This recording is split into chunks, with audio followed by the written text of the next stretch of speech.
Assalamu alaikum, everybody. Welcome. My name is Dr. Hafsa Khorishi. I'm a GP and total well-being coach for professional Muslim women. I'm based in Lincoln, and it's my honor to have you all today to join us for this fantastic, inshallah, interview with Sister Anjum Khan. And the topic is like the rewarding good deed of fostering children, a beginner's guide. So we start always in the name of Allah. Bismillah, walhamdulillah, wassalatu wassalam ala rasulullah, rabbi shrah li sadri, wa yassir li amri, wahlul udatan min lisani yafqahu qawli. So I've gotten to know Sister Anjum. It's been my real honor. She's a sister, fantastic sister in my Khadija Life Upgrade program. And I just said to her, you're doing such amazing work. It'd be really great to raise the profile of fostering. So she kindly agreed. So Sister Anjum, I'm going to just allow you to introduce yourself, if that's okay to everybody. Assalamu alaikum. My name's Anjum. I work with a fostering agency called Infinity Foster Care. I'm the responsible individual. And just over my so we've started in 2019. So over my years of experience, I've just realized more and more that sadly, not a lot of Muslim families or people know a lot about fostering. There's a lot of kind of misconceptions with adoption or, say, babysitting or childminding. But a lot of people don't realize that fostering is actually another kind of work from home professional job where you're working with different types of stakeholders to safeguard and look after vulnerable children. So yeah, that's just a bit about myself. Fantastic. Thank you so much. We've also got Sister Syra on the call, who is actually a foster parent. So after I've interviewed Anjum, I will be inviting Syra to add her real life lived experience as well. And we'll see where the conversation takes us, inshallah. Really looking forward to it. And also, there will hopefully be an opportunity for people to ask questions as well of our guests here tonight as well. We'll probably be going for about an hour or so. But yeah, so grab your tea and inshallah, hopefully it's going to be a great conversation, inshallah. So, Anjing, you've told us a little bit about yourself and what you do. Just out of curiosity, like how did you actually get into this fostering work? So I'm actually from a very different background. I studied architecture, but I have a cousin who has now been fostering for about, I think, over 15 years. And just through seeing her, I realized what great work she's doing. And from that, I kind of thought, okay, let's see what opportunities there are within fostering. And then was given an opportunity to help with this fostering agency. And it is really, really sad because we do get so many children that come into care and a lot more Muslim children that do come into care, but there aren't the same sort of demographic families or religion or ethnic matches. And I think the main reason I did want to get into fostering is it just is so much more fulfilling than a regular sort of career as such because there's so much more to it and it is very sad, but then where I can help make a difference, say even to one child's life, and they've had a good experience while they've been in care, that can kind of inform their future and maybe give them that sort of support to really turn things around for them, even though they've been in unfortunate circumstances. So that was kind of it. Like my cousin is still fostering, and she's just been a great inspiration. And then from that, and where I've worked more closely with with our fostering agency, I've just learned that so many of our communities sadly don't really understand what fostering is. Yeah. And even for, say, mums that maybe have small children or have, sort of slightly older children who don't necessarily want to go back full force into the workforce, it's an option to have an income and balance it around your family. So I think just raising awareness about that and also our understanding of what fostering is and ultimately is, the biggest sadqa jariyah, Yeah. and so much good deeds are earned through this that subhanallah we can't even go on inshallah what Allah blesses us with, but it's just sad to see that there are children who don't have a match in terms of their religion or their ethnicity or, just that basic comfortability of being in a Muslim home. Yeah. And not to say non-Muslim carers aren't doing great work. They do really great work, and they do research and find the best that they can for the children. But Yeah. it's just we need to do more because why aren't we doing it? And what you mentioned like what percentage of Muslim children actually go into non-Muslim homes? It's very high. I would say it's close to like 90%. Yeah, yeah, subhanAllah. So yeah, you mentioned like there's a lot of misunderstandings about what fostering actually is. So can you tell us like what actually is fostering? What's the difference between fostering and adoption as well? Yeah, so fostering is a temporary form of care Hmm. where the children who can't be with their own families because it's not safe for them are allocated by the local authority. The local authority kind of is their guardian, and then they look for foster families who can look after the children while their family situation gets fixed or, a better option comes up for them. And it's different to adoption in the sense that it is temporary. So sometimes children may come in an emergency, it may just be a few nights, it may be a few weeks, and some placements are planned, so that might be like 6 months or more. And it's just varies from adoption. So adoption is you take on the child and they live with you permanently and you take guardianship of them. But with fostering, essentially the local authority stays the guardian. So they have the sort of care of what is best for the children. Okay. And it sounds like it's quite a big ask of somebody. So how can fostering actually be beneficial for, if someone's thinking about it, how can it be beneficial for them and their family? Other than, of course, the Sadaqa Jariyah, but you mentioned it could be like a job. So can you tell Yeah. us more of what you mean by that? So what we're trying to kind of advocate is that it is a work from home job and foster carers should be seen as professionals because they are doing logs, they are doing training, they are understanding what safeguarding is, they're understanding the needs of the child. And if there's something specific for the children, they will get specialized training for that. And also for, I think, I don't know, maybe more for stay-at-home mums who maybe want the flexibility to work from home, it gives them the opportunity to work around their family. And I have seen with a lot of our foster families where they've started fostering, then their birth children actually have a new sense of respect for their parents of how much they do and how lucky they are. So Mm. it is very rewarding and it kind of plays a dynamic of broadening the children's experience of what other children are going through also, and Mm. it gives them an opportunity to be like, oh my goodness, like, we're so lucky our parents do this.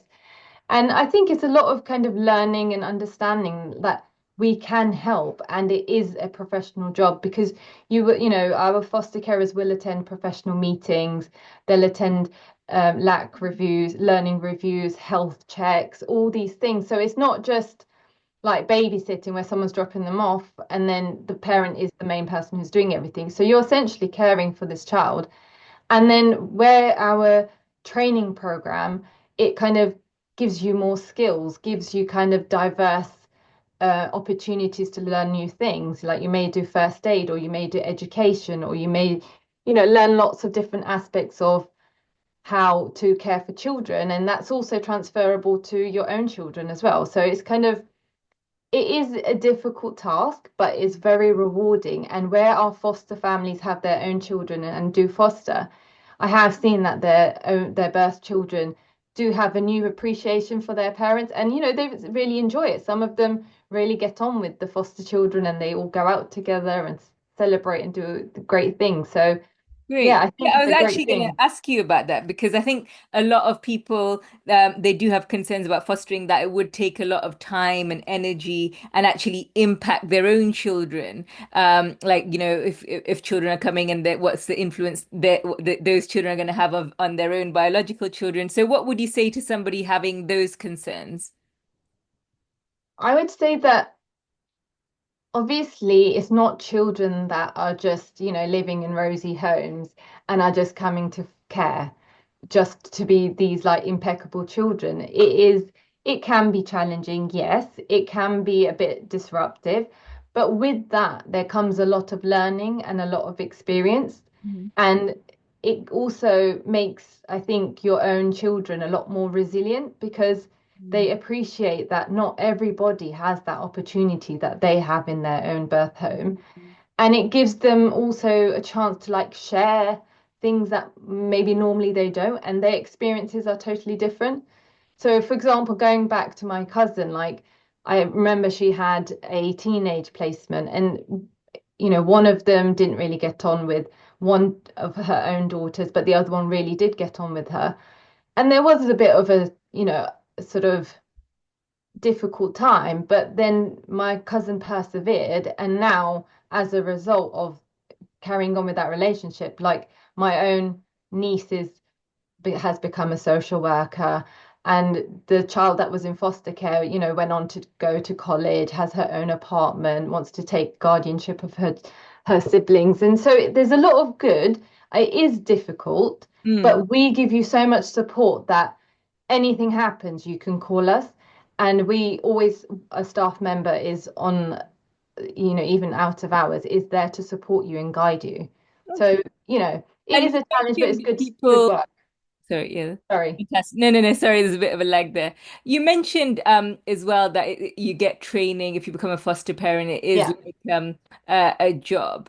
Um uh can you say like what kind of person is fostering right for why should people foster children and what kind of person is fostering right for? Um yeah, I'll ask you that and I've got a carry-on question for that. Um, I think there's no kind of cookie cutter answer to that because it's very broad. Okay. Fostering can be for anyone who wants to Yeah. sort of develop themselves, who wants to care for children, who has like that innate kind of nature to want to do something good for someone else who's in need. Yeah. Because we have a variety of foster carers. We have professionals and then we have other people who may not have had their education in this country, but they're really good foster carers and they're very nurturing and very kind and patient. So it's difficult to say it's this type of person because it's not. Because if it's someone who is willing to develop and learn and persevere through some challenges, it could be for anyone really. Okay. And where we support you, we will guide you the best we can. So Yeah. I think that helps a lot. Fantastic. Fantastic. Also, like, what would you say is the impact on the Muslim community of Muslims not fostering Muslim children? Like, why do people maybe need to step up? What's the impact on our communities, you think, of? I think the impact is, I think a lot of people still don't know what fostering is. From my experience, a lot of people I talk to or kind of liaise with, they, especially within our communities, they don't have a full understanding that Mm, there is a need, that there is this big gap of yeah. Muslim foster families, because the impact is sadly that we would get referrals for Muslim children, but because we don't have, say, that profile of foster family, then they would go to a non-Muslim family. Mm, And not to say that non-Muslim family is bad in any way, but it's just that compatibility of a child being in a home where, praying is not sort of alien to them, halal food's not alien to them, understanding of different communities is not difficult.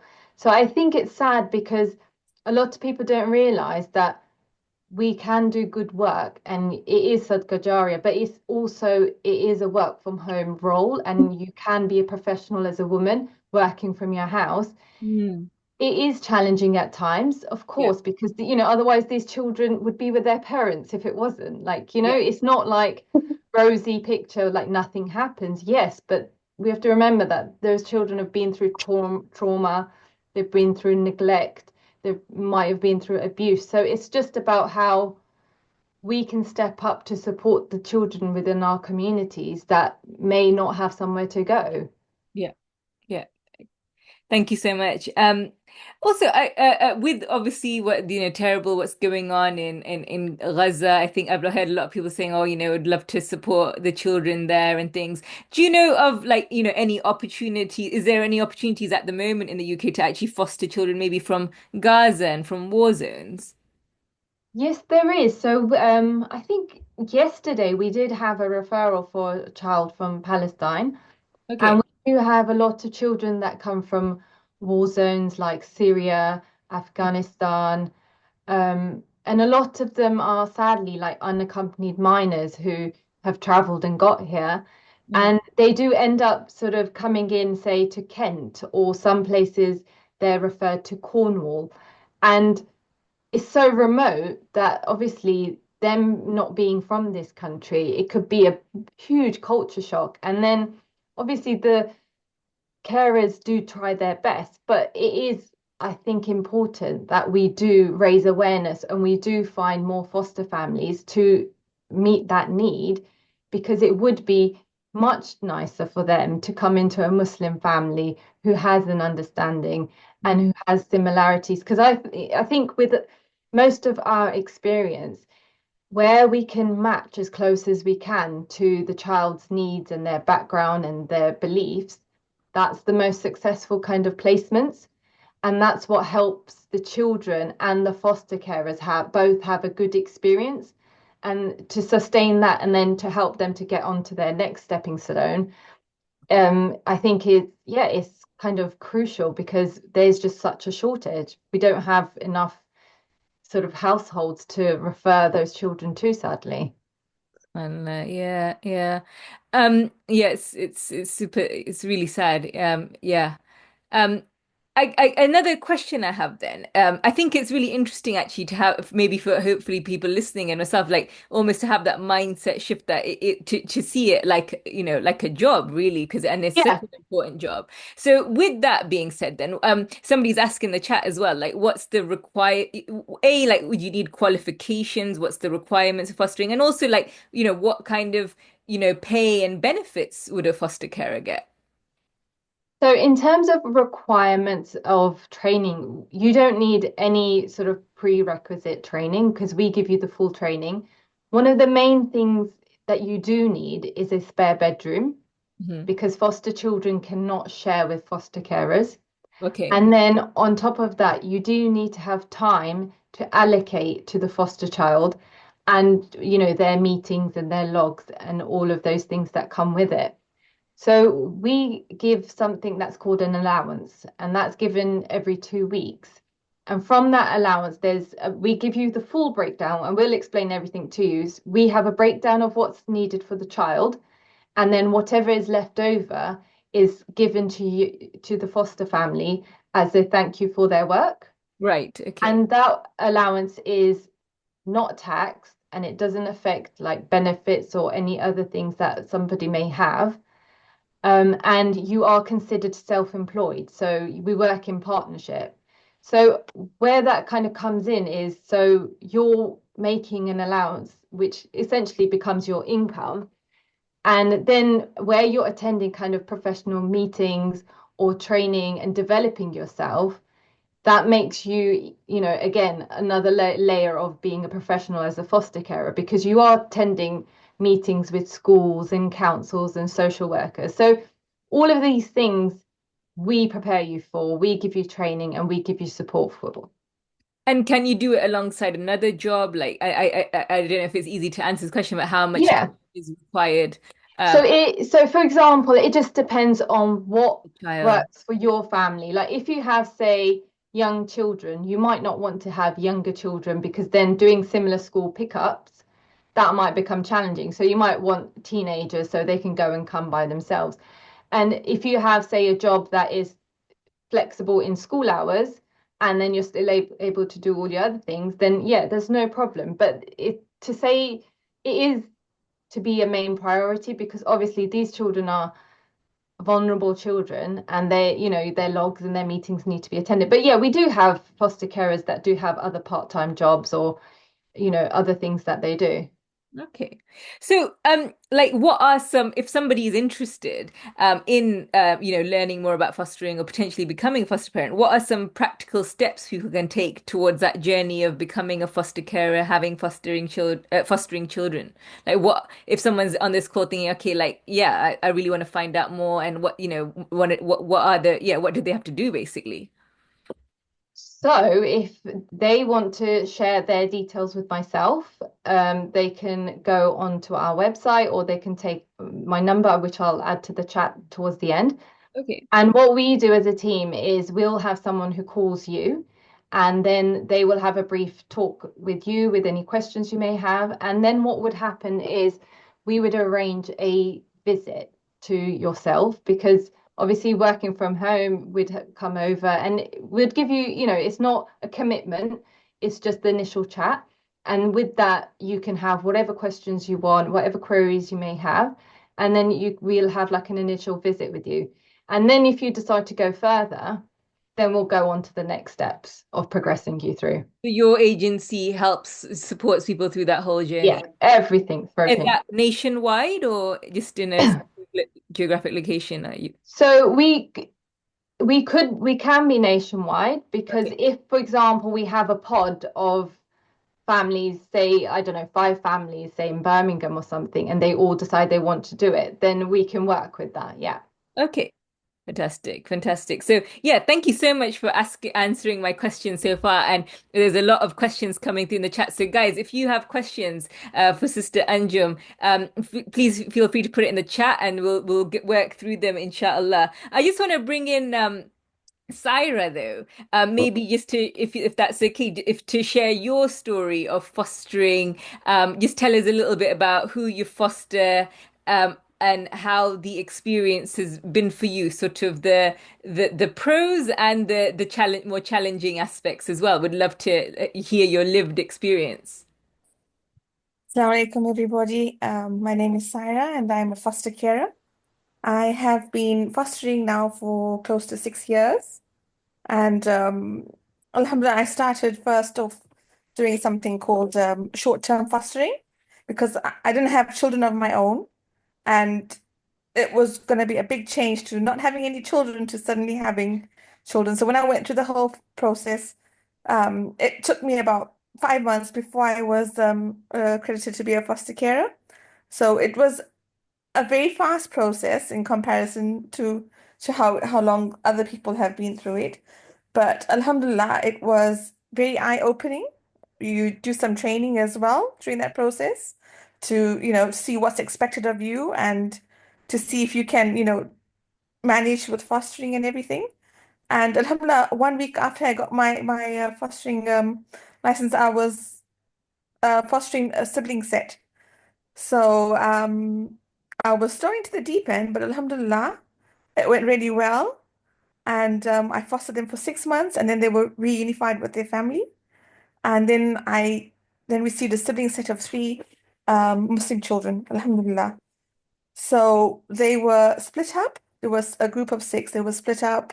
Some were in non-Muslim homes, and a foster friend of mine and myself, we wanted to unify them basically and take the siblings who were in non-Muslim homes into our Muslim homes as well. So we split the siblings up into groups of three, and I have the younger three, and they took on the older three. So Alhamdulillah, you could see the relief on the children's face that they were now in a Muslim home. You could see that they were comfortable, they were free to be themselves, they were free to practice. So it makes such a huge difference when we have Muslim carers with Muslim children. It makes a huge impact on their lives. You can see that they're watching you pray, they're watching you do things, they're learning as they watch, and they become more and more firm in their faith as well. They attend madrasa. Unfortunately, the sibling that was not in a Muslim home, he had to catch up a lot when it came to deen, when it came to learning about halal, haram, because he was very young, obviously, when he went to decay. And he didn't know what was right or wrong. So it is a challenge. It's a huge challenge, especially when they are coming from non-Muslim homes to then change their way of thinking. But Alhamdulillah, it has been, I mean, Hafsa's met them. Alhamdulillah, they've become a part of my family now. I've had them for 3.5 years now, and I have now changed to something called permanent placements. So from short term, I'm now into long-term care. So there are different types, like Sister Anjum was saying. I was doing respite care, short-term care, and overnight emergency, and now I'm doing long-term placements. And what's the difference between that and adoption, permanent fostering? So, like Sister Anjum was saying, they basically stay under the guardianship of the local authority, and they do offer you an option to give you as an SGO. How can I explain that? It's basically you take a step away from fostering. It's between fostering and adoption if you want to do that. Hmm. So sometimes your children have a lot of needs and Hmm. you can't take that step because my personal experience I found is I work best when I have local authority involved as well because the children's needs get seen to very much faster than Hmm. if you were going to be adopting or, like I say, between the adoption and the fostering. Hmm. Hmm. So, Alhamdulillah, I've been very lucky in that sense. It's not always been easy. It's always, it's sometimes it's a battle to Yeah. get what you need for the children, and sometimes it's a battle with the children themselves. But Alhamdulillah, at the end of the day, it's always you always feel satisfied, that Alhamdulillah, you've done something good, you've made a difference, even if it's a small thing. So yeah, it's been good. Incredible work you're doing, really, really inspiring. And I've seen myself like the difference you've made in those children's lives. Like they were so coming, obviously, so vulnerable. The background, what they faced in there. It's really sad, sometimes when you hear the story of children, but to have someone give them like a loving, safe space, it's like I think it's probably one of the most amazing jobs that anyone could do, really. So yeah, thank you for all you do. Yeah. Um, Sorry, yeah, I just want to add to the sisters who are here that it's a lot of it has to come from nurture. If you nurture them, yeah. you will prosper. And patience. You need to have a lot of patience and you need to nurture them, because it's like if you had your garden and you're growing your flowers, you'll need to water your plants, you'll need to take care of it, and you need to be patient for them to bloom, Yeah. and wait for them to bloom. So that's the way I see it. You need to have lots of patience and you need to nurture them because at the end of the day, they've come from such a traumatic background, some of them, Hmm. that you have to be able to take a step back and sometimes put your what you've been trained to think and know, put that aside a little bit and put yourself in their place, so you can form that understanding with them. But um, like I said, it's not easy, but very, very rewarding. Fantastic. Fantastic. Thank you so much for sharing. So, what I'm going to do now is I will take some questions from the audience, or if any, yeah, I'll go through the ones in the chat, but also if anybody wants to raise your hand and have any questions that you want to direct to Anjum or Syra, this is let's have a chat and let's have a discussion, inshallah. So let's have a look at what the questions in the chat. So one question is that we touched on it, the requirements of fostering. What age and marital status and financial situation does someone need to be eligible to foster? You don't have to be married to foster. We do have single foster carers.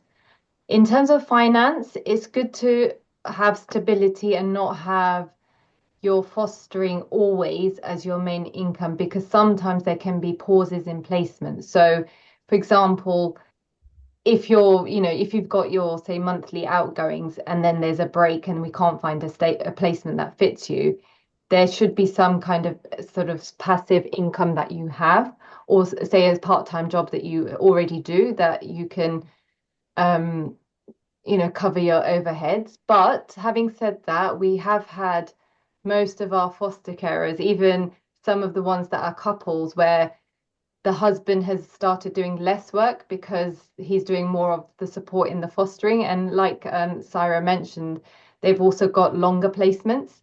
So there can be stability in it, and you don't have to be married. You can be a single foster carer. You just need to have sort of a backup network of support. Yeah. Okay, and it's like sort of an allowance per child, is it? Yes, an allowance per child.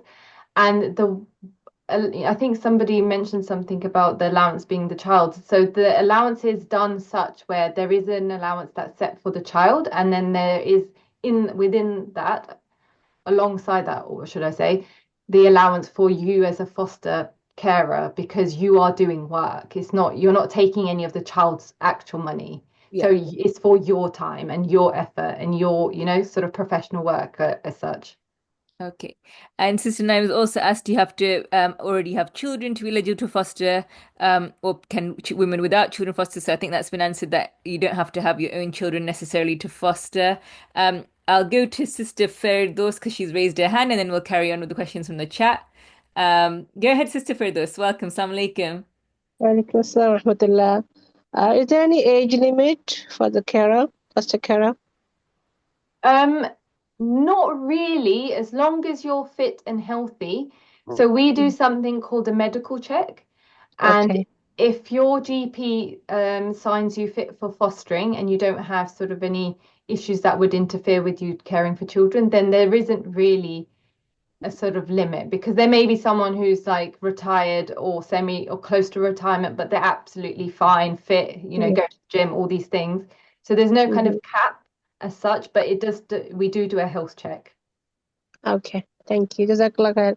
And who do I contact if I want to foster in Birmingham? You can get in touch with us and then we can see, my managers can have a word with you.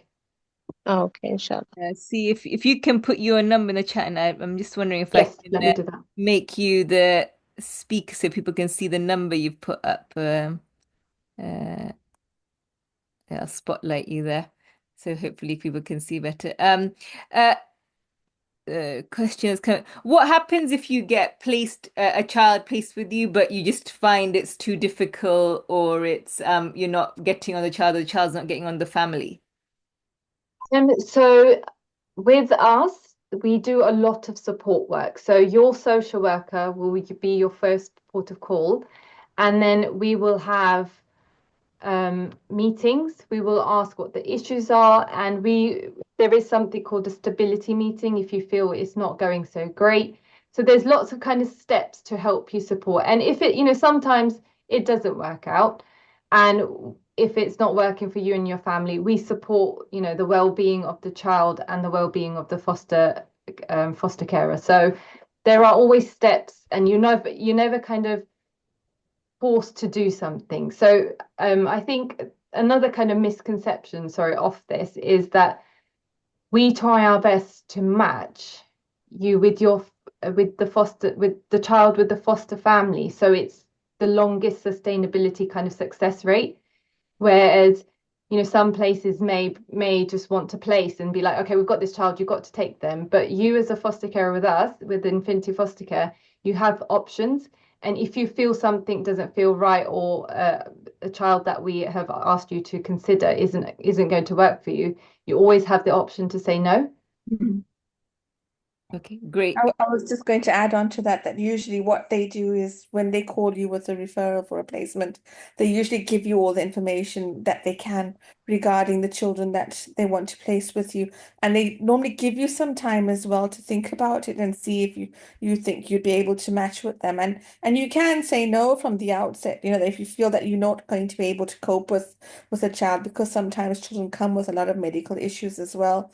So if you feel that you're not going to be able to give the child what they need, you can say no.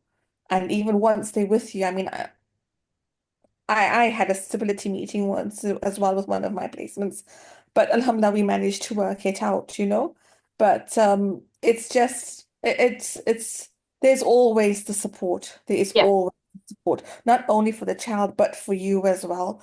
And I don't know if you offer this as well, Sister Anjum, but I have my own supervising social worker, and the children have yeah, their own social worker. yeah. You're never alone. There's always someone in your corner.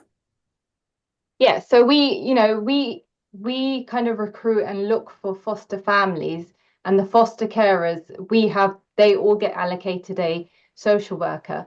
So their well-being and their care is very important to us. So, even when, say, for example, one of our families may have had a difficult placement. So we also offer kind of therapeutic support after the placement or during the placement, because to make sure that the foster carers that are doing the work, that they're okay and their cup's being filled so they can perform better and it's a better environment overall for them and the children. So yeah. Great. Thank you so much. Another question we've got is, do children move from their own local area if Muslim fostering is not available? So yeah, do the children do children move from their own local area if Muslim fostering is not available? So for example, if the child, I guess, is Muslim and the Muslim foster parent is somewhere else, do the children move or how does it work? I think it all depends on how far, say, their educational setting is. So, if the school is, say, too far for the children and it's not healthy and sustainable for them to travel that far every day, then they might not consider a Muslim family and someone closer might be considered. But Yeah. generally speaking, they do try to find foster families close to the Okay. children's school, or if there's an opportunity for them to get some support with transport or things like that, then that just depends on the local authority. But and another thing, as Syra mentioned, is what we try to do is keep sibling groups together, Okay. because that is just more healthier and works out better for the children who are already going through such a difficult situation. Yeah. And like Syra mentioned, we may have it over two, say, foster families if it's not possible for one foster family to accommodate. But I think those things make big differences. And I think also when you're fostering as well, you also need to remember that you need to still try and maintain their biological family relationships as well. Yeah, It's not like, okay, you're fostering the child and they have no link to the people that they knew in, their family and their blood family and everything. So we do something that's called contact or family time. yes, Yeah, so yeah, where we get all the siblings together and they get to meet each other. So at least that family bond is still there, because we have to remember that we're fostering these children, but until they're 18. And then after that, you can do something called kinship, or the child might want to then move on and go into independent living as well. So, it's so important to try and maintain healthy relationships with their family for their own sake, Great. where possible. Question for Sarah. What made you sort of decide to go into fostering? Like what was what was an experience you had, or what made you decide to do it? And what would you say to somebody sitting on the fence or unsure? Well, for me personally, I've always loved children, and I've unfortunately never been able to have my own. So it was either adopting or fostering, and I just thought that, there's so many children that have no home. There's so many children that need the help, that need a safe place to stay. And I didn't initially go into this with the mindset that I'm only going to foster Muslim children. In my form, I put down I will foster any child in need. And obviously, they ask you your background and everything, and they put down I'm Muslim and everything. So they do offer me Muslim children. But the thing is that I just wanted to be able to help a child, because obviously I love children. I steal everybody's children when I'm with them, I take over. But I just wanted to have that satisfaction of looking after a child, basically. Mhm. So that was my reasoning behind it. Is that I didn't have any children of my own, and I wanted to do something good. And Great, then I had the space, I had the time, great, so why not? And fantastic. what I would say to you is, go for it. Honestly, it is, if you've got the spare room, if you've got the time, whether you are working, not working, married, single, have grown children. I know foster carers that have, or what, grandparents now, and they take on those 6-month-old babies. If you don't want to do little children only, you can say, right, I would prefer older children. If you don't want to do the older children, you can say, I prefer the younger children. You can help mums and babies. You can help children who are disabled. yeah, There's so much options for you to work within what you know you're capable of. And I would just say go for it. Don't hesitate because you will not ever feel that this was the wrong choice that you've done. Subhanallah, subhanallah. Thank you so much for sharing that, subhanallah. A question here, can we foster alongside keeping a part-time professional job? So I think that's been answered. What's your so yeah, I'll just let you guys both answer that from your own experiences. Yeah. So yes, siblings can share a So room as can long you as foster alongside keeping a part-time professional job? oh How yes, did you find that in your Part-time, yes. Part-time you could. part-time. I So think with I was full-time, sorry, sorry, sorry, I was sorry. working part-time initially, but then obviously once I had three children in my care, I actually took a step back from working Mm. and concentrate on the three children. When there was just the two, I was still working part-time. I think with full-time it may become tricky because it just depends on flexibility because sometimes you may be called into meetings and then if you have children's school pickups and drop-offs or if you have older children, it's best for you to be home when they're home because obviously they're, vulnerable children and they need that time from you. But if it's something that's maybe a bit more flexible, then it is still doable with fostering, yes. And I guess it's something for people to explore on a one-on-one with yourself if Yes. yeah. So can I do if I don't have a spare room? So I guess you can't foster if you don't have a spare room. Do you need to give No. each child their own bedroom? No, so siblings can share. Okay. And equally, if you have your own children, and for example, if they all have, say, a single room, and then you want maybe two of them to share, and then you want to have the third bedroom as a foster for the foster child, that is possible too. But it's not overcrowding where you just, take all of your children and put them in one room and then say, like, I want to do fostering. So it has to be balanced. It has to be balanced, and it has to work in the best interest of your own children, your own family, and the foster children. Okay, thank you. So Sister Leah's put, so I'm in the process of fostering in London. I was of the understanding that we can't make it a business. Is that not an agency, but with your agency that isn't an issue. Also with the allowance, I'm confused about the money being their haq and not taking what belongs to them. Could you elaborate? Um, and then there's a question about does Infinity Fostering deal? So let's take those two questions first. I'm not quite sure what it means in terms of a business, so that's a bit confusing. You are self-employed, so you work in partnership with us. It's not really a business, if that makes sense. It's kind of you're just No. declaring what your allowance and your earnings are for the tax purposes and uh, for that. Can't like Uh, have a limited company where the income goes into it. yeah, no, it's not You like register that. as a sole trader. You have to register as a sole trader with HMRC. Yeah. Self-employed sole trader. So maybe in that sense, they take it as a business. And she said Okay. I was confused about the money being their haq and not so there you said there is something for the kids and something for the carers. Yeah, I think I explained that just Okay. earlier. There is a set amount that's set for the children. And within that, they will have, like, say, clothing allowance, going out allowance, holidays. We do like a festival allowance. And we also assist with the children's uniform. And then, because you are working, that the other money is your money, but it just comes as one allowance to you. And you help people differentiate and Yes, and we have like the breakdowns of everything. We have spreadsheets. We have like a sort of template for you to work from. And what was the the other other question is, does question?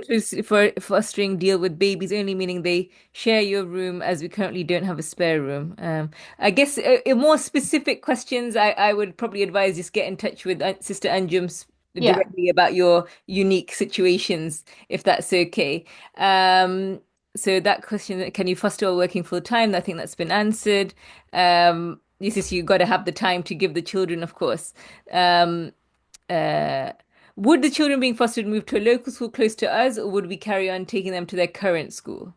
No, it is generally best. Obviously, the children are already being disturbed from their family home, and it's in the best interest of the child to continue school as normal because they'll have like friendships, they'll have familiarity with their teachers, um, and generally speaking, they stay at their current school unless it's obviously not healthy for them or safe for them.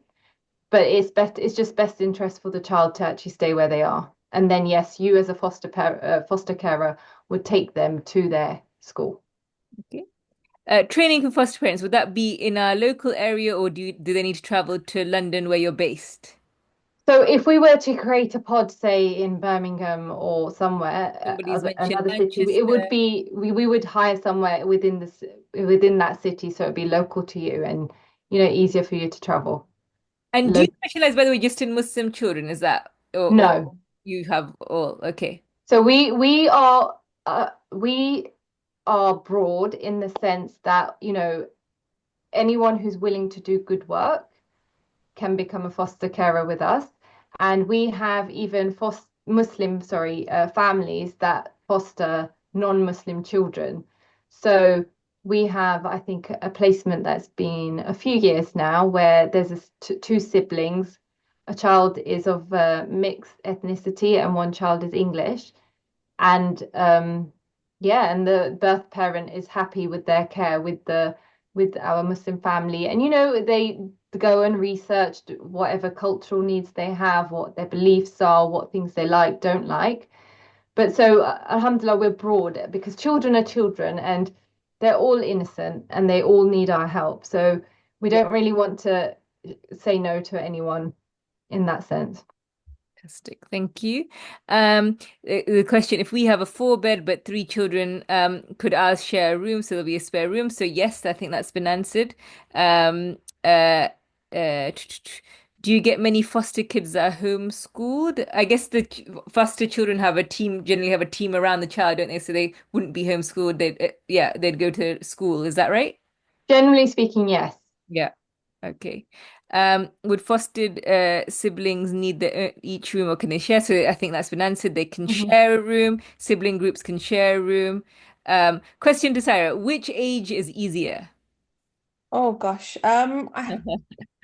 You can't really choose an age that's easy. One, it depends on you yourself as well. Um,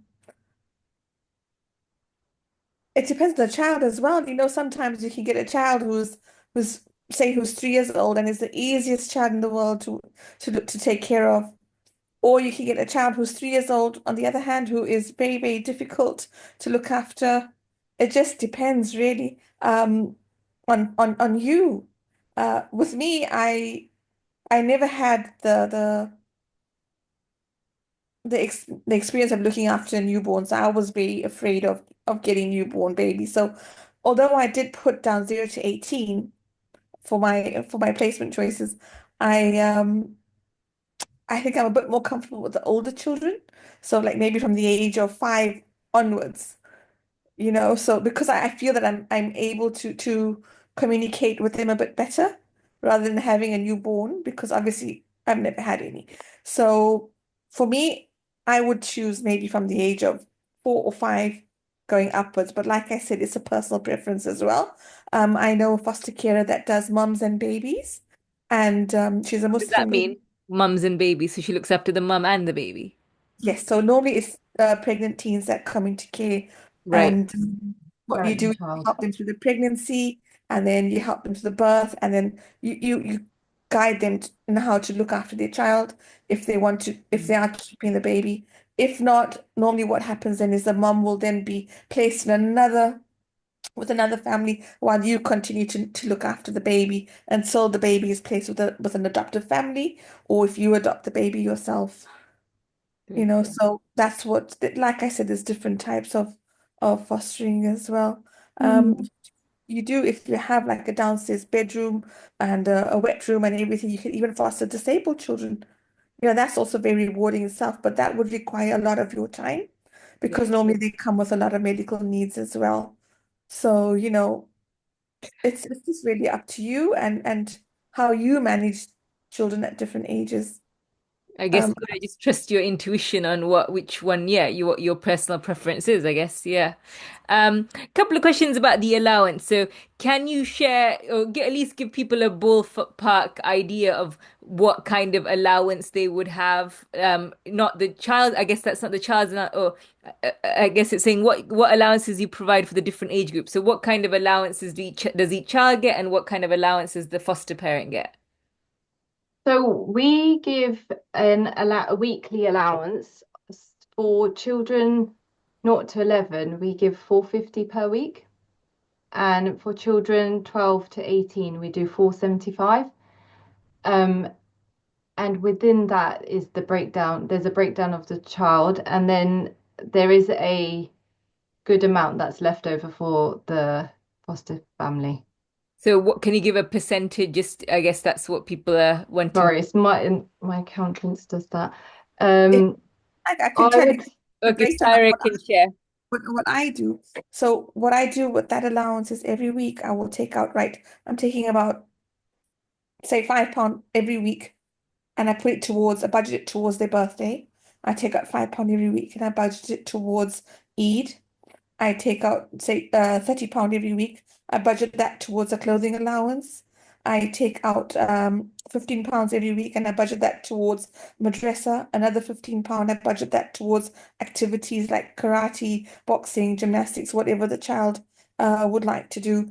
And then you break you if you I found with me when I did it weekly, I found it much easier to break down and know exactly how much I'm spending on each child and how much is left over, because you have to remember that within that allowance is your transport of taking the child up and down, um, any other needs that they might have, for example, and your food, your groceries, whatever is coming, snacks.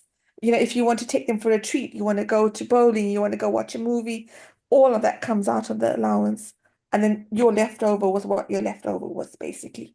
So if it's like you said about 450 to 475, is it up to the foster parent essentially at their discretion of how much is left over for them, or is it guided we how well the we what we do, we give you kind of a breakdown, Mhm. and that is a set amount that you put aside, and then we keep savings for the child ourselves, and then we also give on extra a birthday allowance and a festival allowance. So we add on top of your weekly allowance, we give an extra kind of bonus. So I don't know exact figures, but definitely around 200 a week per would be child? yours. Okay. Yeah, per child. Somebody's also mentioned getting into the degree, but that it's the allowance is tax free, but then you have to register as self-employed. So can you just clarify that? Because yeah. Sorry, if I've confused you. Um, the allowance is kind of tax-free in the sense that it's not a salary, so you won't get taxed the same way someone on a salary would. And then when you register yourself self-employed, there's like a threshold, and generally speaking, you don't hit that tax threshold. So Okay. then that means you kind of stay out of the tax bracket, if that makes sense. So it's just like any other employment sort of thing. Not employment, but so so you might potentially be taxed if you're already earning from another source on that allowance. Is that right? Earning from another source, no, I'm just talking about your fostering, just Okay. the fostering allowance and what that would be. Okay. I guess But yeah. If people I are can the explain it. best, go ahead, Sarah. So basically, what in my experience, what it was when I was working, obviously you receive 12,500 from the HMRC for as a your Tax. threshold. Yeah. So with fostering, you have an extra threshold now Uh-huh. that Okay. I think it's gone up to 18,700. So what Right. they tend to do is they combine your two thresholds. So you got a threshold of about £30,000 before you start getting So taxed. you get But taxed. you don't get taxed on fostering. Why? It's because per child per week you get something when you're doing your end of year your taxes. You get something called the gosh, qualifying care relief. So basically, it's like a tax break per child per week. So with 11 and older, I think it's £275 a week that is not taxed. And if you're under 11, it's £250. So obviously you will multiply that for the amount of weeks that you've had a placement, and that gets added onto your threshold. So if everything comes up to with your qualifying care relief figure as well as your threshold comes up to say £40,000 and you've earned £39,000 or whatever, you're not going to be taxed, even though you've still got the money. You've not technically lost that qualifying care relief amount, but you are not taxed basically on that money. Thank you for sharing. Excellent. And I guess yeah, if people have more questions about that, I think they can contact Anjum and they would probably go through exactly the figures and how it all works. Yeah. Right, Anjum. Um, great. Thank you so much. But it gives us all an idea. So thank you so much. Somebody's asking, can I do weekends, weekdays respite care? So as opposed to being like a full-time foster carer, can you just be like a foster carer on weekends? Is that work? Um, Not just you can't be a foster carer just on weekends. You could potentially be a respite carer where you only take on placements when the foster families need respite, say if they're going on holiday or there's something urgent that's come up in their family and they need some respite. So yeah, that respite's an option, but not the weekend one because then during the week, where would the children really go? They need a home. You need the So it home. has to be like a full-time home, not, somewhere where they're getting picked and dropped and more kind of disruption to their already kind of troubled life. Yeah, I hear you. Somebody said about just yeah about the again the tax. Can you make it the tax side more clearer on your website? It's still a bit of a gray. I think again, if you've got more specific questions, we've got an idea here that my understanding just so it's about 400 or so 400 to 500 per child, about 200 gets per child the foster carer gets, and unless you're earning above 40 grand, you're not going to be taxed on that. Is that about right? More or less, yeah. Yeah. But if you want yeah, more specific advice, you can always contact Anjum. Final question here, but if anyone has one or two final questions, you can raise your hand.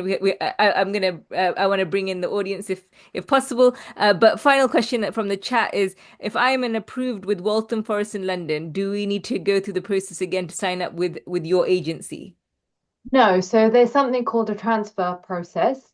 And if you would like to transfer to us, again, take my details down and we can have a chat.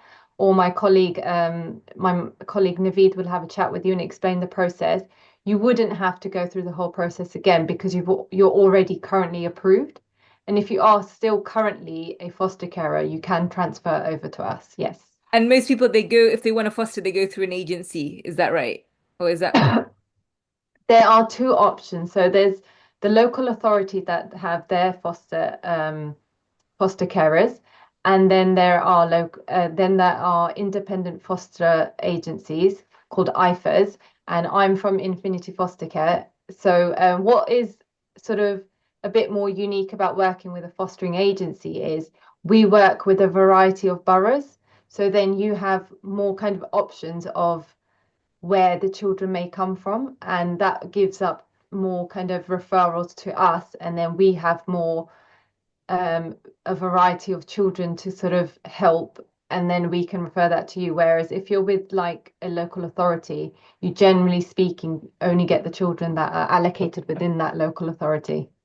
great? And yeah, if any of you are interested, I'm sure Anjum will answer your questions and really be a great source of information and support for you. So that's another reason perhaps to go with someone that you're familiar with now, inshallah. So I'm gonna finish. I just want to maybe just take if everyone can write in the chat. And I'll take a couple of comments from the audience. Something you've learned from today, or something you've learned, or some mindset shift you've had regarding fostering from today. We just want to know that this has been worthwhile, and I've certainly found it a fascinating discussion, really interesting, and I think it's definitely made me more likely to foster and a lot less kind of the unknown really. We tend to be more afraid of the unknown. So now it's definitely like, opens up, opportunities in one's head. That's the first step. So I'd love to hear everybody's like, a takeaway from today, something you've learned from today. And if one or two people can share in the chat, it'll be really great as well. I'd love to hear some people's voices. So if anybody wants to raise their hand and share something they've taken away from today. So, Sister Neem said it's been very beneficial and reassuring to know that support is always available. Great. Anybody else want to share a takeaway? While the comments are hopefully coming in, I'll ask Anjum firstly. Anything else you want to share with us today? Any final kind of comments, inshallah? I just want to say Jazakallah khair. I have so a bit of a background with me and Hafsa. I have been doing the coaching program with Hafsa, and I found that it kind of made me more inquisitive to really research and understand that, oh wow, like so many of our communities actually don't know about fostering. And through sort of our coaching and discussions, I started reaching out, networking. And the more I kind of network and research, and the more I realized that, subhanAllah, like a lot of Muslim communities, Muslim families don't really know what fostering is. And there's like a great misconception of like adoption and babysitting and child minding.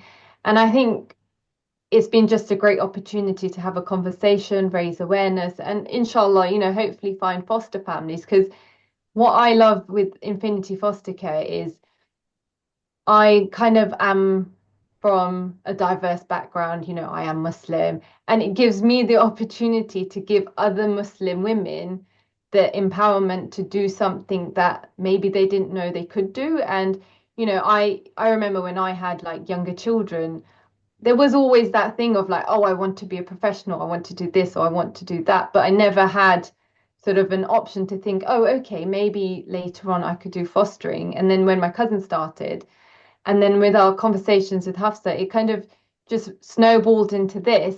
And I think it's just really, really important that we do raise awareness. We do kind of reach out to the right people because there are lots of fostering agencies.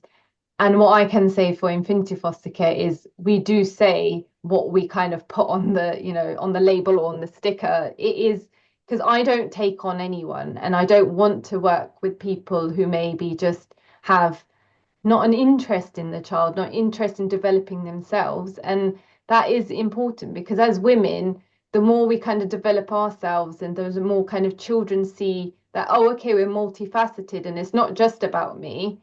It's also, oh, okay, mummy does this or auntie does this.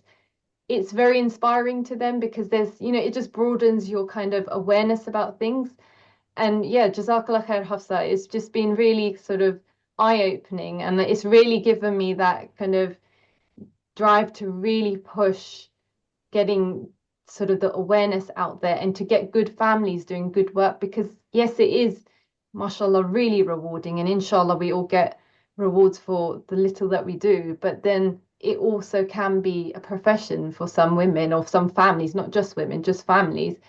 So yeah, so Jazakallah khair. I think, anyone who is thinking of fostering, just get in touch with me. Or if you know anyone in your family or your networks, please, we are like really looking and struggling for really trying to find good families and people with space that can actually foster. And, we do want to help, even if, I can't save the world, but even if we help one family or one child that comes in and just makes that experience better for them, then hopefully, inshallah, they take those memories into the future with them. Great. Thank you so much. And yeah, this is what the Khadija Life Upgrade community is all about. Like great with people like Anjum doing great work, like us networking, us supporting each other, empowering each other, supporting each other to, do more good deeds and create more Sadaqah Jariyah and do more legacy projects rather than sort of being in our own bubbles and silos and being stuck in our own self-doubts and fears and letting the unknowns and fears stop us, doing those good deeds. Inshallah, when we connect, when we network, it becomes that bit less scarier and we get inspired by each other, subhanallah. So thank you so much. And Sarah, any kind of final comments from yourself or any kind of final messages? From what I've been reading on the chat, wants to say she's afraid. I'm saying don't be afraid Yeah, because life is scary as it is. There's so much fitna in the world, but if you can make a child's life easier, then please go for it. yeah, I encourage you all. I'm so happy to see so much interest in fostering because it's so difficult to try and find carers. yeah. When we try go out and recruit, it's so difficult. And to see subhanAllah so much interest, it's really heartwarming. So please, if you are interested, contact Sister Anjum, get the ball rolling and just honestly go for it. People are saying there should be more awareness between about in communities and masajid. Yeah, absolutely. Rewarding what you do. Look forward to fostering in the future. Found it really interesting. Thank you for your time. I didn't know training and support was on hand and that it could be seen as a professional job. Yeah, that's definitely a mindset shift I've had. A lot of families want to foster, we don't have a spare room, unfortunately. But yeah, raising awareness is very important. Inshallah, that's the thing. If who knows though, if you set that intention from today, even that, I'd love to foster a child. Unfortunately, right now I don't have a spare room. But if Allah, if He, I'd love, just set that intention that maybe if you do have a spare room in the future, maybe you would foster. And you don't know where the barakah will come from. May Allah grant you, barakah in your risk. You never know. When you set those good intentions, inshallah, Allah, purely for the sake of Allah, inshallah, when you set those good intentions, rizq will flow your way, barakah will flow your way, inshallah. So, um, and innamal a'malu binniyat, like even if you just have that in your heart from today, that I'd love to do it. I don't have the means right now, maybe either I'm working full time or I don't have the space, but it's something, inshallah, Allah facilitate for me at some point in my life. If you set that intention, you'll be rewarded for that intention, whether or not you actually it happens or not. So remember that. It's sad we And don't feel it. and I just want to add, yes, similar to that, it's fostering is it may seem overwhelming, but it's a slow burner. But once you kind of make the intention and you, like Hafsa has just mentioned, if you learn more about it, and inshallah, if you can foster with us, we will hands down give you all the support you need Yeah. round the clock. So it's like you can do it. And it empowers you because you will then develop yourself. And that's a great thing to do to grow and learn. Like, Iqra is the first word revealed, and that's what we should be doing. We should always be learning and growing. Absolutely, absolutely. And I say to my sisters as well, like say if you've got a goal or you're curious about something, you can always give it a go. And if you find it's not for you, it's not like, a lifetime commitment either. Like you can give it a go, Yeah.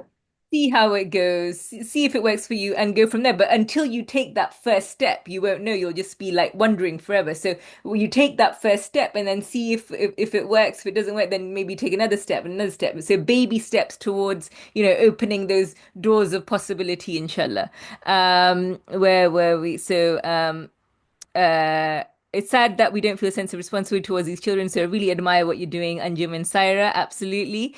Something I'd wanted to do just in order to help the Muslim community, but never considered it seriously. Inshallah, now with my children being older, would be a good time to consider it seriously. Yeah, just go for it, sister. If you've got that thing in your heart that, oh, I should go for it, ride that wave, do get in touch with Anjum, before that, because they say enthusiasm has a half-life. So maybe in 48 hours, you're not going to be feeling as enthusiastic as you are now. So just take that first step and maybe reach out, inshallah, get in touch with Anjum. I want to foster, but I'm afraid that I think, yeah, you will, the unknown is always scary, but again, it's about taking those baby steps and seeing where it takes you. And one of the things I teach, I'm actually going to be releasing, I think I've already released it, but I'm going to be promoting like a free series called Mindsets and Habits of Success Without Stress. And one of the things I talk about in that free mini course is, fear and anxiety and where that comes from. And actually, sometimes it's pointing us in the direction of what we should be doing. Because as opposed to what we shouldn't be doing, in the sense that whenever we try anything new, to feel that anxiety or to feel that, oh, is this right for me? That fear is kind of a normal response. But sometimes it's telling you what you should be doing rather than what you shouldn't be doing. If that makes, so often we let that fear stop us, but it's about if you'll never progress in life if you let fear stop you. So It's just about, yeah, riding that wave of inspiration and, as I say, taking those baby steps, inshallah. Today has encouraged me to start a chat, though overwhelming. Yeah, baby steps, that's how you overcome overwhelm. Just take that first step. You're not signing up to be a foster parent necessarily. You're just signing up to see if it might be something for you. It's been motivational. Being single and living with parents might be challenging to foster a child. Again, I think get in touch if you're, yes, Anjum's already said get in touch and so we'll see if it's right for you. Insightful conversation, thank you. I'm afraid because it's a big responsibility. If the child gets hurt or something may put us in trouble. Any quick comments on that one? Life happens, accidents happen, but there's protocols to everything. And, we are advocates for you. Our social workers will advocate for you and just give you each step that needs to be taken. But as soon as these things happen, you need to get in touch with your social worker so everything can be documented. Yeah. But, we will guide you through it. Yeah, there'll be systems and And processes. documenting everything is very important. You must be regular with your logs and document everything to safeguard yourself, Yes. as well. So if you're concerned about that, as long as your logs are detailed and true, you're covered. And then I'll be setting intention as I've considered it for a year. Yeah, now, yeah, go for it, sister. Maybe have my sister Anjum's details. Yep, we've gotten in touch. I have a spare room, but planning for a long time. Maybe Allah. I really believe that um, Allah guides us to whatever is right for us. And if you're in this room today, maybe that's your little sign from Allah that now is the right time. So inshallah, go for it, sister. And as I say, it's just about taking that first step of book. Maybe having a call with Sister Anjum. And then going from there, see where it takes you. But again, you got to take that first action step and inshallah, go from there, inshallah. So I'm just also putting the link for that free training I mentioned in the link.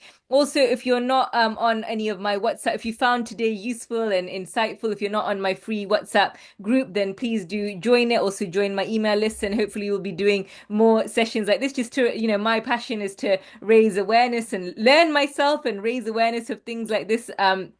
And inshallah, empower people to go for it. And it's all about doing that's what life is about, right? Doing as many good deeds as possible, but often it's our own fears mindset that holds us back. That's why the coaching industry, this is why, that's what the work I do as a coach is, helping you figure out what do you want in life, and then what are the blocks. And often it is like our own internal fears. There might be some logistical things, but mainly so we work on both the inner and the outer blocks towards you achieving your goals. So again, if you're, do join my free sessions, inshallah. And if you're interested in any of my coaching program, the Khadija Life Upgrade program that Sister Anjum's part of, I'll put the link where you can find out more about that as well.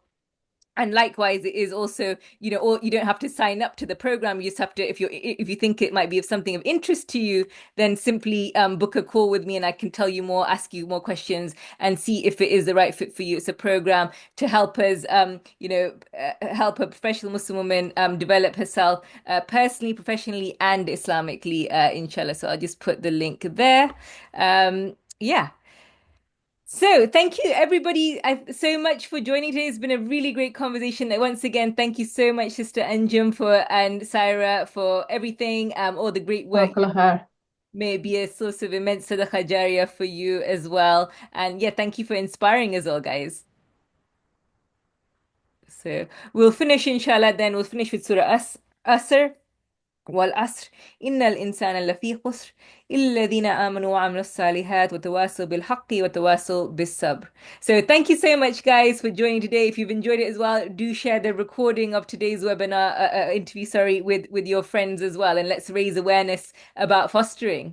All right, take care, sisters. Thanks, guys. Assalamu Assalamu alaikum. السلام عليكم وعليكم السلام ورحمة الله وبركاته. جزاك الله خير. alaikum.